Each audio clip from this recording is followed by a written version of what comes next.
Doctor BR Ambedkar Konaseema జిల్లా రాజోలు నియోజకవర్గం మేడిచెర్లపాలెం గుబ్బల మంగాదేవి తన కుమార్తెను కొట్టారంటూ తన తమ్ముడు మొల్లేటి వెంకటేశ్వరరావు తన మేనల్లుడు మొల్లేటి శ్రీను కొట్టరని చోట కొట్టారంటూ ఆ దెబ్బలకు నా కుమార్తె చెయ్యి విరిగిపోయిందని, కాకినాడ గవర్నమెంట్ హాస్పిటల్ చికిత్స పొందుతుందని మలకీపురం పోలీస్ స్టేషన్ లో ఎస్ఐకి కంప్లైంట్ ఇవ్వగా పట్టించుకోలేదంటూ జిల్లా ఎస్పీ ఆఫీసు వద్ద జిల్లా ఎస్పీ బి కృష్ణారావుకు ఫిర్యాదు చేసిన మంగాదేవి ఆస్తి తగాదాలలో కోట్లాట్లలో నా ఇంటికి తాళం వేసి నా బట్టలన్నీ బయటపడేసి నా కుమార్తె వివాహం కోసం దాచుకున్న నగదు డబ్బును కూడా అపహరించారని, బీరువా సైతం బయటపడేశారని, వంట షెడ్డును కూలగొట్టేశారని, మమ్మల్ని చిత్రహింసలు పెడుతున్నారంటూ, అంతేకాకుండా నాకు నా కుమార్తెకు ప్రాణహాని ఉందని ఎస్పీ దగ్గర మొరపెట్టుకున్నారు.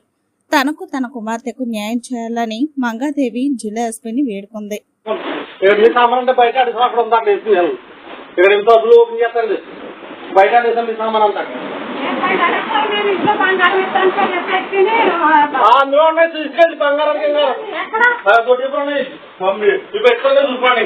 ఈ ఇంట్లో గట్టకి కోర్టుకెళ్ళినప్పుడు కోర్టు స్టేషన్ చూసుకోవచ్చు. మాది రాజుల తాలూకా అండి, మలీపురం మండలం, మేడిచెర్లపాలెం. మా ముల్లేటి కొండారావు కుమారుడు వెంకటేశ్వరరావు కొడుకు కోళ్ళు మా పాపని పట్టుకుని కొట్టేశారు.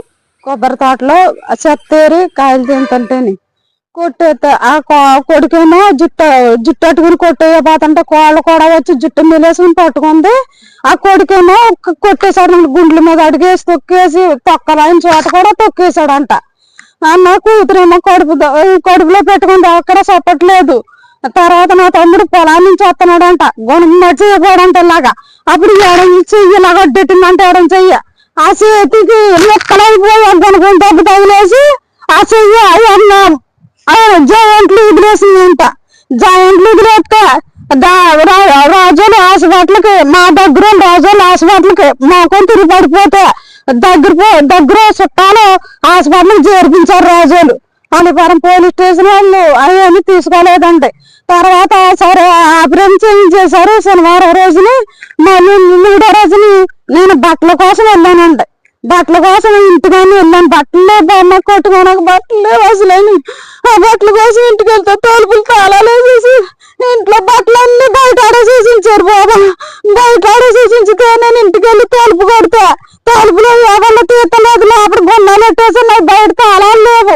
లోపల గొన్నాలు పెట్టేసి లోపల ఉండిపోయారు మనుషులు. చాలా బయట ఆడేసేసారు. ఇల్లు కోలు కొట్టేశారు. దుడ్డుకు వంటగది కోలు కొట్టేశారు. వంటగట్టు కోలు కొట్టేశారు. పాప పెళ్లి కానీ నేను 12 కాసులు బంగారం పట్టుకొచ్చి పెట్టులో పెట్టి 6,50,000 రూపాయలు పెట్టులో పెట్టి అలాంటి కిటికీలో పెట్టాను. పెట్టుతో నల్ల పెట్టుతోటి అది మరి ఏం చేశారు, ఎక్కడిట్టారు అదైనా చూసుకున్నామంటే ఆ తలుపులు తీయలేదు. తలుపు మీద అడి పెట్టాను, కొట్టాను, ఏడ్చాను. ఎవరు తలుపు తీయలేదు. తలుపు తీయకపోతే నేను ఇంకా తిరిగి వచ్చేసి మలీపురం పోలీస్ స్టేషన్కి వెళ్ళి అక్కడ చెప్తే ఎస్సీ గారు ఏంటన్నారు కానీ అది సీరియస్ గా తీసుకోలేదు. తీసుకోకపోతే ఇంక నేను మళ్ళీ పాప ఆపరేషన్ చేసి గడ్డ మీద ఎదురు పెట్టి ఇచ్చానని ఇంక నేను మళ్ళీ అక్కడికి వెళ్ళిపోయాను. పాప దగ్గరికి వెళ్ళిపోయి అక్కడ పిల్లలు ఎక్కువ చెప్పిన అమ్మ నువ్వేం చేసి ఇచ్చావన్న బిడ్డ గడ్డ మీద. ఇలాంటి పరిస్థితిలో నా కూతుర్ని చంపేతానని నా తమ్ముడు కొడుకు ఆ కోళ్ళ ముగ్గురు పట్టుకుని కొట్టేసి దీన్ని ఎప్పటికైనా చంపేయాలి, దీన్ని నాశనం చేసేయాలని నా తమ్ముడు. మీ డబ్బు బంగారాలు మీ పెట్టుకుంటే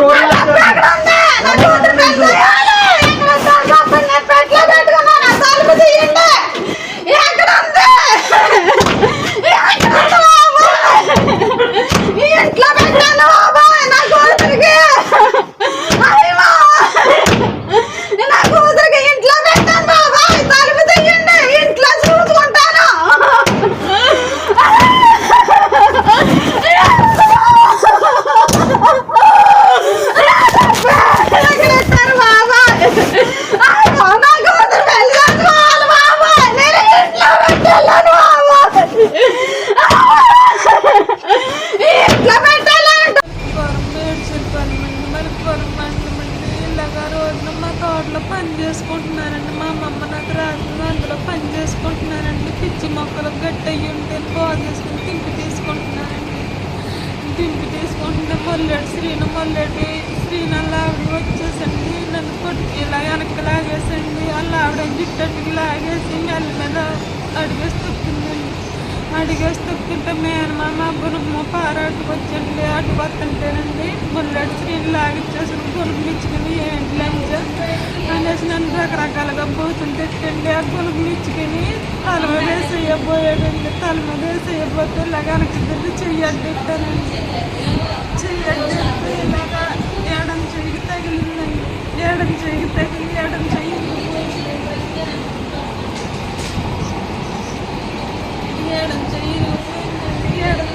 పోవడంతో మళ్ళీ ఇలా చెయ్యడ్డెట్టానండి. చెయ్యడ్డెడితే చెయ్యలగ్గంటేసండి ఇలా వెనక్కి తిప్పింది. ఏంట్లంజా తిడుతున్నావు అనేసండి. నిన్ను ఎప్పటికైనా అనుభవించి తీరుతాను, నీకు పెళ్ళి అవ్వకుండా ఏడుతున్నాను, నిన్ను అనుభవించుకోకుండా వదలని రకరకాలుగా తిప్పేసండి. తండ్రి కొడుకునండి అలా మొల్లెటి వెంకటేశ్వరరావునండి నిన్ను చంపేస్తానులేండి. ఎవరిని తీసుకొస్తావు తీసుకురా, నీకు అడిగి దిక్కు ఎవరు లేదు, ఎవరిని తీసుకొస్తావు తీసుకుని ఇయ్యాలో చంపేస్తాను నిన్ను అన్నాడండి. అక్కడి నుంచి నేను పొట్టేయడంతో సృహ కూలి పడిపోయానండి. మా దగ్గర బంధువులు వచ్చింది. అంబులెన్స్కి ఫోన్ చేసి రాజోల్ ఏరియా హాస్పిటల్కి పంపించారు. అంబులెన్స్లోనండి అక్కడికి తీసుకెళ్ళండి. రాజోల్ డాక్టర్ గారు కాకినాడ తీసుకెళ్ళాలి, ఎమర్జెన్సీ చెయ్యరిపోయింది, ఆపరేషన్ చేయాలని చెప్పారండి. కాకినాడ వచ్చి కాకినాడలో జాయిన్ అవ్వానండి. జాయిన్ అయిన తర్వాత Kakinada hospital area hospital police station police వాళ్ళు వచ్చండి. కేసు రాసుకెళ్ళి కేసు కట్టానండి. మల్లిపురం పోలీసు వాళ్ళు కేసు తీసుకోలేదండి సార్.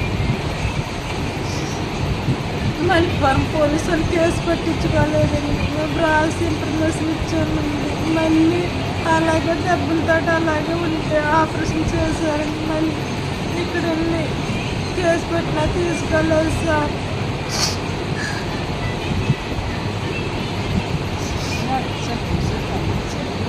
తర్వాత కేసు తీసుకోలేదు సార్. అలాగే అమ్మ ఇంటికి వచ్చేవారండి. నన్ను ఇలాగా మాకు రాసిన స్థలంలో మేము ఉంటున్నామండి. పక్కన మా మామయ్య వాళ్ళు ఉంటున్నారండి. మా పార్సల్లో మేము ఉంటున్నామండి. వండుతారండి. నన్ను అమ్మంతంగా తీసుకొచ్చేసారండి హాస్పిటల్కి. అమ్మంతంగా తీసుకొచ్చేయటం వల్ల వచ్చేవారు. బట్టలు కావాల్సింది నిన్న మా అమ్మగారు వెళ్ళారండి ఇంటికి. మా అమ్మగారు వెళ్తే మొత్తం సామాన్లు నాకు పెళ్లి చేద్దామని బంగారం డబ్బు దాసారండి ఆ ఇంట్లోనండి. అవన్నీ ఏమీ లేకపోకుండా మరి ఏమైపోయినాయో తెలియదండి. తాళాలు అవన్నీ బదులు పెట్టేసి నాకు పెళ్లి చేద్దామని వచ్చిందండి. సంబంధాలు అవి చూస్తుందండి. ఈ లోపల డబ్బు బంగారం దాసింది కదండి. అందులో మేము ఇలాగా మందంగా వచ్చేసాం సార్. డబ్బులు ఏమైపోయినాయో తెలియదండి. నా పెళ్లి కానీ దాసిన వాడిని కానీ దాసిన కొన్ని విలువైన వస్తువులు అవన్నీ ఏమి లేకుండా అయిపోయినాయండి. ఏమైపోయినాయో తెలియదండి. మాకు న్యాయం చేయమని మా అమ్మకి నాకు ప్రాణహాని ఉందండి. అయిపోయానండి. మా అమ్మకి నాకు న్యాయం చేస్తారని పోలీసు వాళ్ళు అడుగుతున్నారండి. న్యాయం చేయాలండి. నాకు న్యాయం చేయాలండి. నన్ను కొట్టి కొట్టేస్తుంది.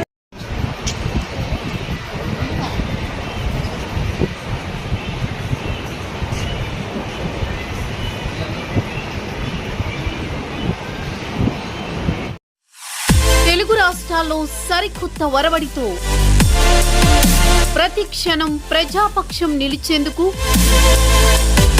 Minute to minute live updates తో పాలిటిక్స్ టు ఎంటర్టైన్మెంట్, ఎప్పటికప్పుడు తాజా వార్తలు, సరికొత్త విశ్లేషణతో మీ ముందుకు వస్తోంది APNTS తెలుగు న్యూస్ ఛానల్.